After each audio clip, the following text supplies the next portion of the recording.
दिल्ली की चमचमाती सड़कों पर जहां हर तरफ ऊंची ऊंची इमारतें आसमान को छूती नजर आती हैं, वहां रहता था अमित शर्मा। अमित 28 साल का एक युवा आईटी इंजीनियर था जो एक बड़ी मल्टीनेशनल कंपनी में काम करता था। उसका जीवन शहर की रफ्तार से जुड़ा हुआ था। सुबह ऑफिस, शाम को जिम, वीकेंड पर दोस्तों के साथ पब में पार्टी और सोशल मीडिया पर अपनी स्टाइलिश लाइफ की तस्वीरें पोस्ट करना। अमित के लिए खुशी का मतलब था महंगी कार, ब्रांडेड कपड़े और एक ऐसी जीवन साथी जो उसके साथ कदम से कदम मिलाकर चले। वो हमेशा कहता, यार मुझे शादी करनी है तो बस किसी मॉडर्न, स्टाइलिश और सिटी वाली लड़की से, वो जो जीन्स टॉप में घूमे, मेकअप करके पार्टी करे और जीवन को एंजॉय करे। गांव की लड़कियां, अरे वो तो बिल्कुल गंवार होती हैं, साड़ी लपेटे, बालों में तेल लगाए और बस घर गृहस्थी में उलझी रहती। मैं ऐसी लड़की से शादी करके क्या करूंगा, वो तो मुझे बोर कर देगी।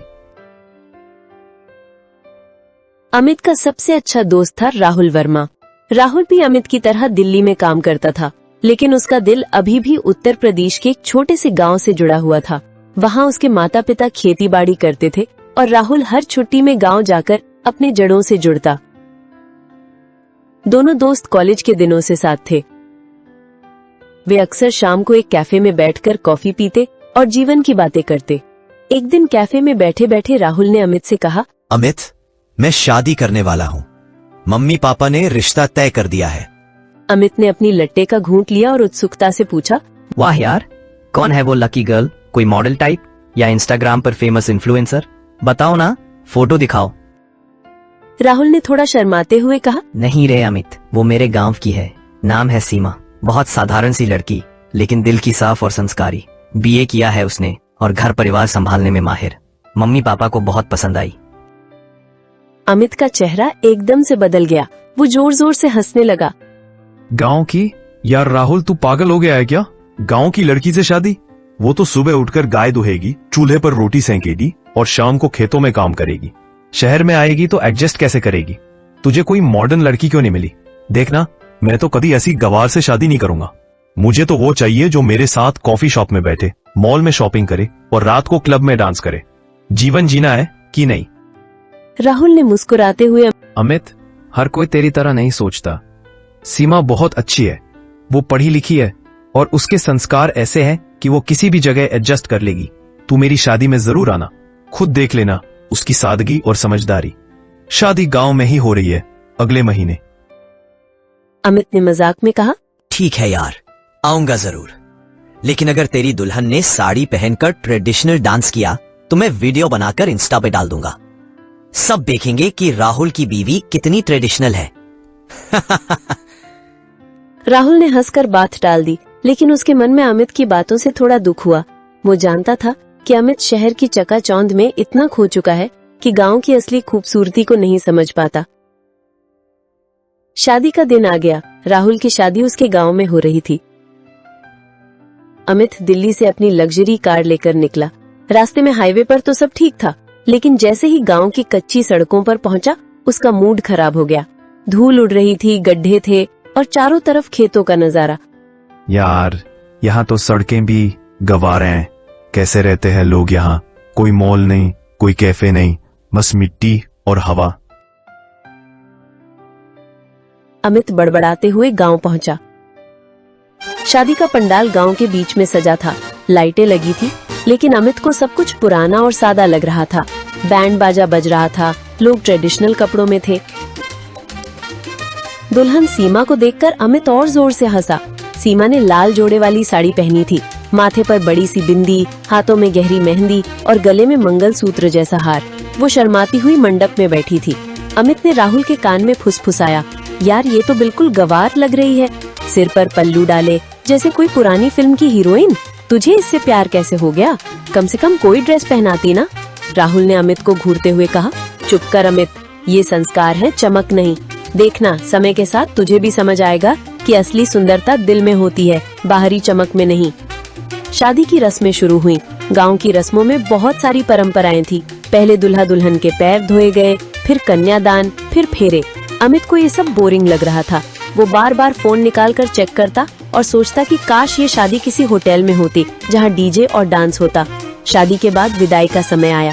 सीमा की आंखों में आंसू थे, लेकिन वो मुस्कुराती रही।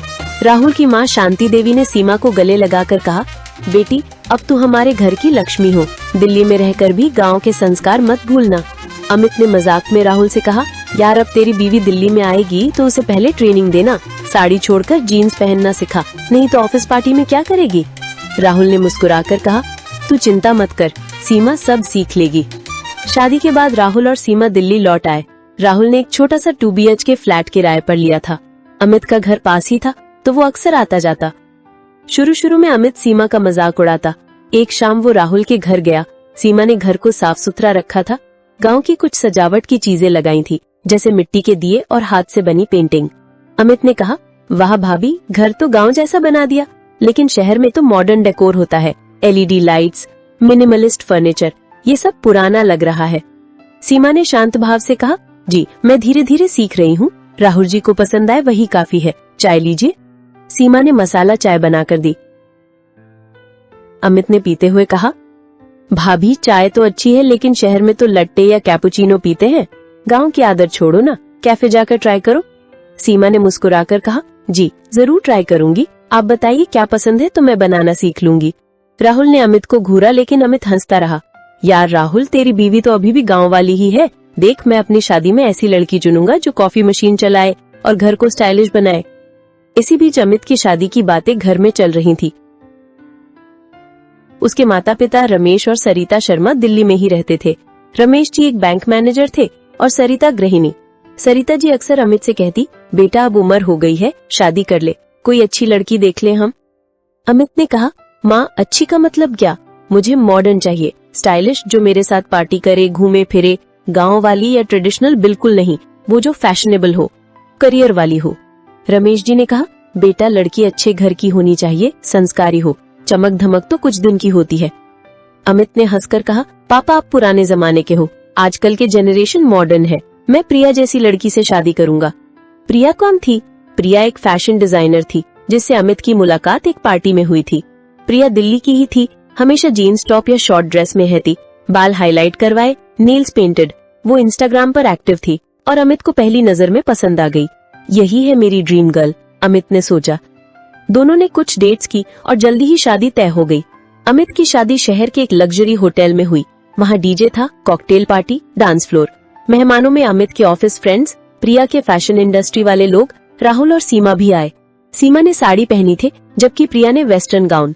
अमित ने मजाक में सीमा से कहा, भाभी अगली बार ड्रेस पहनना, साड़ी तो आउटडेटेड है, शहर में ऐसा नहीं चलता। सीमा ने शांत भाव से कहा, जी जैसा आप कहें, लेकिन मुझे साड़ी में कंफर्ट लगता है। शादी के बाद अमित और प्रिया हनीमून पर मालदीव्स गए। वहाँ बीच पर घूमना, स्विमिंग, रोमांटिक डिनर, सब कुछ परफेक्ट लग रहा था। वापस दिल्ली लौटकर घर संभालने का समय आया। अमित के माता पिता उसी फ्लैट में रहते थे।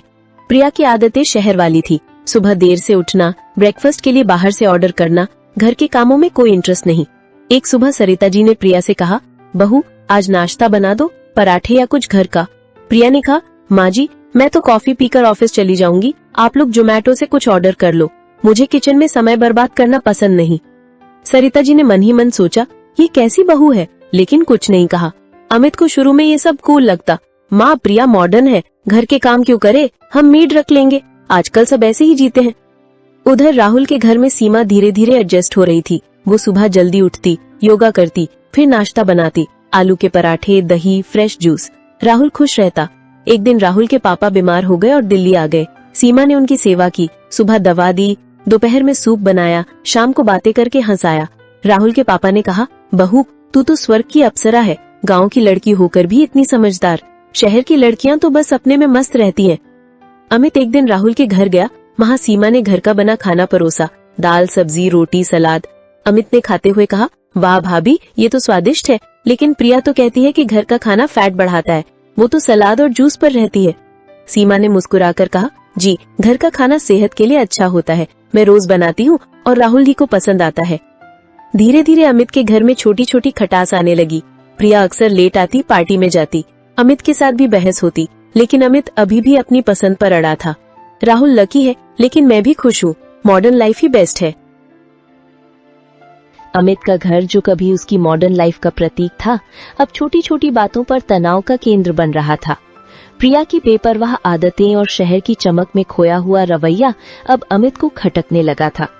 दूसरी तरफ राहुल और सीमा का घर खुशियों से भरा था। सीमा की सादगी, समझदारी और परिवार के प्रति समर्पण ने न सिर्फ राहुल का दिल जीता, बल्कि आसपास के लोगों को भी प्रभावित किया। अमित के मन में अब एक अजीब सी उलझन पनप रही थी। क्या उसने मॉडर्निटी की चकाचौंध में गलत जीवन साथी चुन लिया था? एक सुबह अमित ऑफिस के लिए तैयार हो रहा था। उसका दिन व्यस्त था, क्योंकि ऑफिस में एक बड़ा प्रोजेक्ट डेडलाइन पर था। वो चाहता था कि घर लौटने पर उसे थोड़ा सुकून मिले। लेकिन जब वो शाम को घर लौटा तो प्रिया को फोन पर इंस्टाग्राम रील्स देखते और तेज म्यूजिक बजाते पाया। घर में बर्तन इधर उधर पड़े थे और माँ सरिता जी रसोई में अकेले खाना बना रही थी। अमित ने गुस्से में कहा, प्रिया, तुम दिन भर क्या करती हो? माँ की तबीयत अभी पूरी तरह ठीक नहीं हुई और तुम बस फोन में घुसी रहती हो। कम से कम घर की कुछ जिम्मेदारी तो लो। प्रिया ने बिना नजर उठाए जवाब दिया, अमित, मैंने पहले ही कहा था, मैं ये गृहस्थी वाला ड्रामा नहीं कर सकती।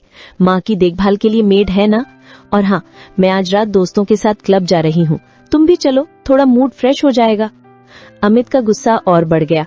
प्रिया, तुम्हें सिर्फ अपनी जिंदगी दिखती है। माँ, पापा, घर, मेरी जरूरती, क्या ये सब तुम्हारे लिए मायने नहीं रखता?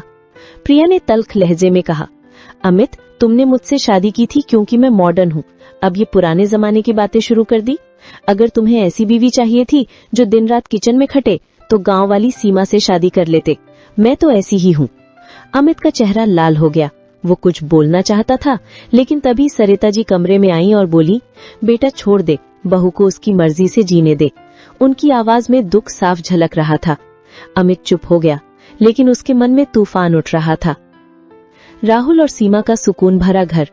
उधर राहुल के घर में माहौल बिल्कुल अलग था। सीमा ने न सिर्फ घर को सुंदरता से सजाया था, बल्कि वो पड़ोसियों और राहुल के रिश्तेदारों के बीच भी लोकप्रिय हो रही थी।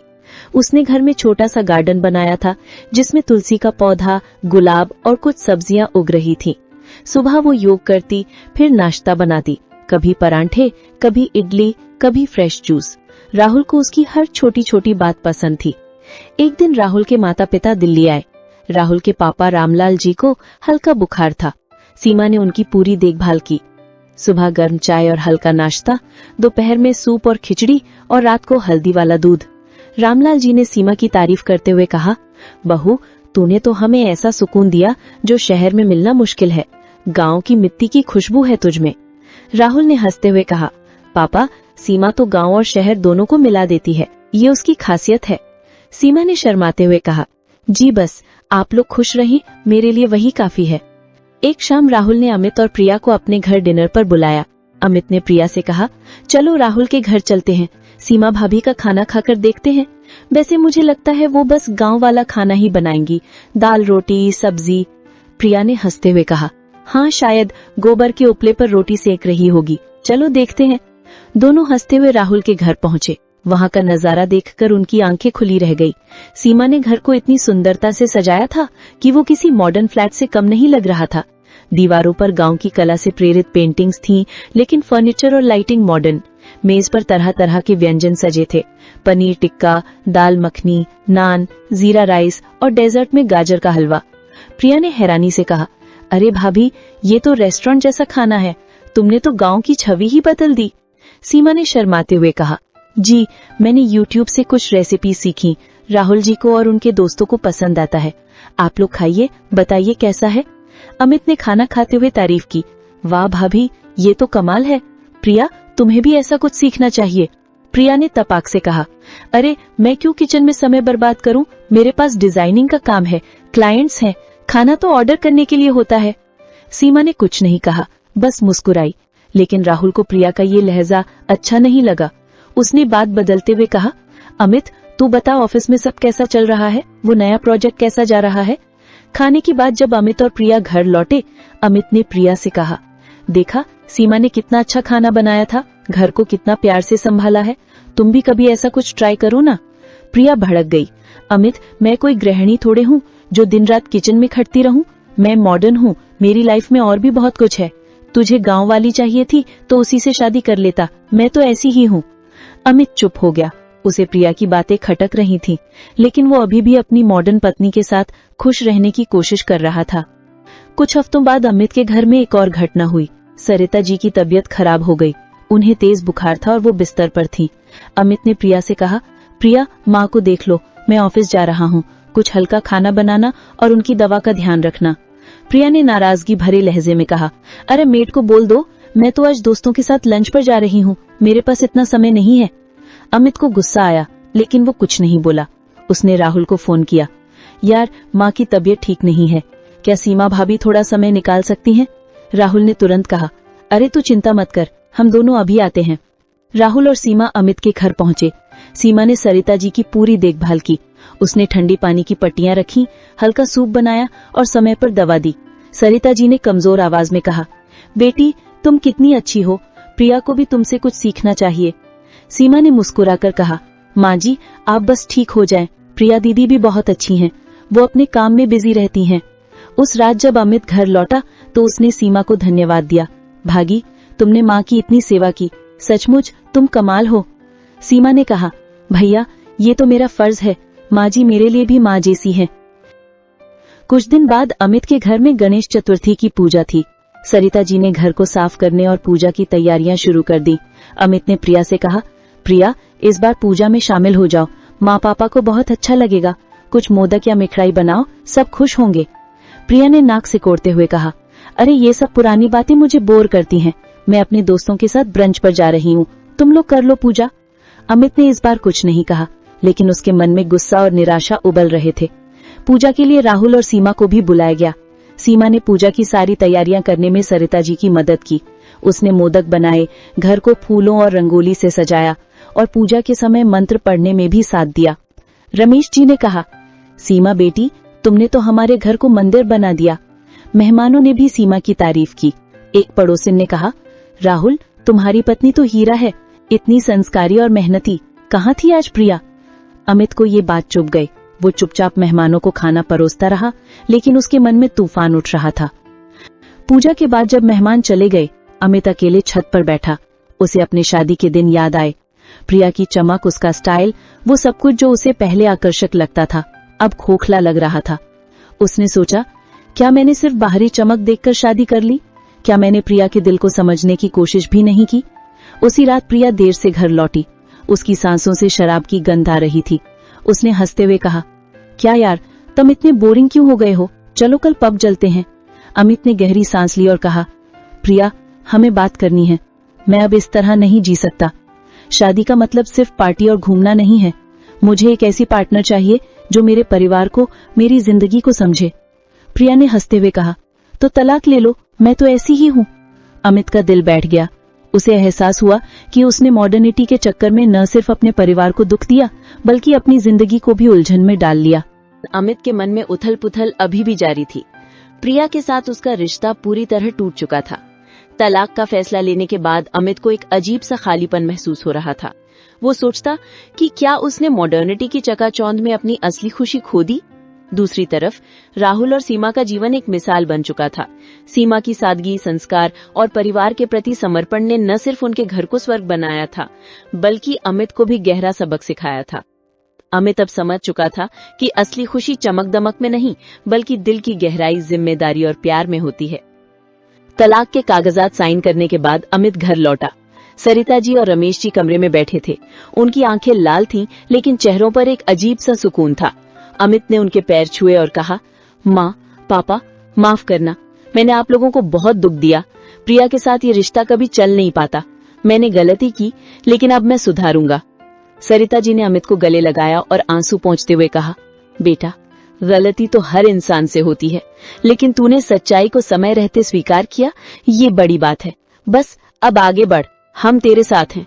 रमेश जी ने गंभीर स्वर में कहा, अमित, शादी सिर्फ दो लोगों का रिश्ता नहीं, बल्कि दो परिवारों का। तूने चनक देखी, लेकिन संस्कारों को नहीं। लेकिन जिंदगी सिखाती है। अब तू अपने मन को शांत रख। अमित ने सिर झुकाकर कहा, पापा, आप सही कह रहे हैं।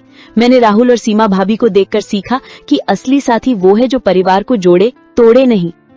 उस रात अमित सो नहीं पाया।